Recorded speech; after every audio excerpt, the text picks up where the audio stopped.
Okwebaza Katonda okubanga yandokola amanya gange nze Ngalambe Steven ndi mubuulizi wa njiri ekyo nkyebaliza Katonda ate enjiri era njijje wano era we nalokokera ku Bat Valley musumba netusenguka naawe paka Kanani wano naye olwaleero 27 lwempezeza omwaka kubuulira enjiri ku kubo. Amina. Olwaleero side ze Kansangawo University bagiyita East Africa University wembuulira we wali ekituuti Katonda we yanteeka waliwo abalokose era bansuubiza okujja wano nga 31. Nebaza Katonda ku lw'ekisa kye, nebaza Katonda ku lw'omusumba wange. Naye musumba nina ennyota nyingi, nina obujulizi bungi, naye nzize wano era obwedda njayaana njagala kujja wano naye ekisa Katonda yakuyingiddemu n'oyita abantu. Nina obujulizi bungi wano ku Kanani Land we nawonera mukyala wange we yawonera ekikulukutu. Emyaka 3 musumba bugingo ye yamusabira naye tamumanyi naye yakumanyi. Najja wano nga nina obuyinike bungi nga nina ennaku nga tumaze emyaka 3 Nsambya hospital Kibuli hospital bonna nga batuwulira ekintu kimu temuddamu kuzaala.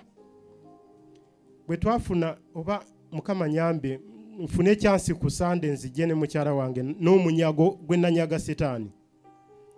Olabeka abaana bewalagira Katonda bwe yakuwa bwe yakukozesa n'ogamba nti temuli mukyala gwe toliddamu kufiisa mwana. Gwe kenyini n'omugamba okuva n'olwaleero ogenda kuzaala abaana balamu. Mbadde nkusaba n'obwewombeefu ku Sunday mbakkiriza okujja. Ngenda kuleeta famire olabe abaana bamuyita Isirayiri Muhoozi oyo eyali mu lubuto. Nali awo ku tenti ey'okusatu awo mu kusaba okwasembayo balyoke bagalewo eggwanga.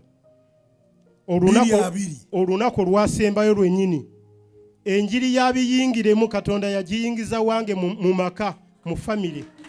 Yesu n'abiyingiramu naddayo muzeeyi nagalawo eggwanga ne tubeera mu nyumba emyezi 7 teri yaddamu kulwala yazaala bulu era yazaalira mu lukuŋŋaano lwali ku Soroti TV. Lukuŋŋaano lwa scientific saawa 6 ng'oli mu bujulizi olw'omwami yaleeta ebyuma naawe n'ogamba naawe ali eyo tola ekyamagero musaala eyo yennyini mukyala wange mwe yazaalira Isirayiri. Nina obujulizi bungi era naze wano nga njagala nsabe chance mbalaga omunyago gwe musumba bugingo gwe yatusabira ne tunyaga Setaani. Engeri gye baali babagamba tebalinza kuddamu kuzaala kyava guyita omunyago.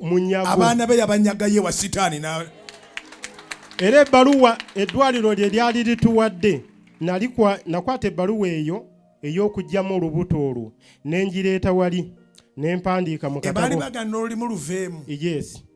Kati nenzijja nempaabira ebbaluwa eyo nenzijjukira ekyawandiikibwa Ezekiya ng'akuta ebbaluwa Katonda n'akyusa okufa kwe n'amwongera emyaka. Ekisa kya Katonda kyankomako nenzirayo ne twegalira mu nyumba nga bagaddewo eggwanga. Mu luvannyuma lwa wiiki 2 musumba bugingo n'agamba mukyala wange mu kirooto n'amugamba toliddamu kufiisa mwana n'oyo goyina agenda kuzaalibwa.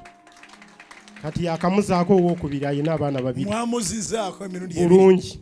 Mwamuzaako ogusooka n'ogwokubiri. Twamuzaako ogusooka.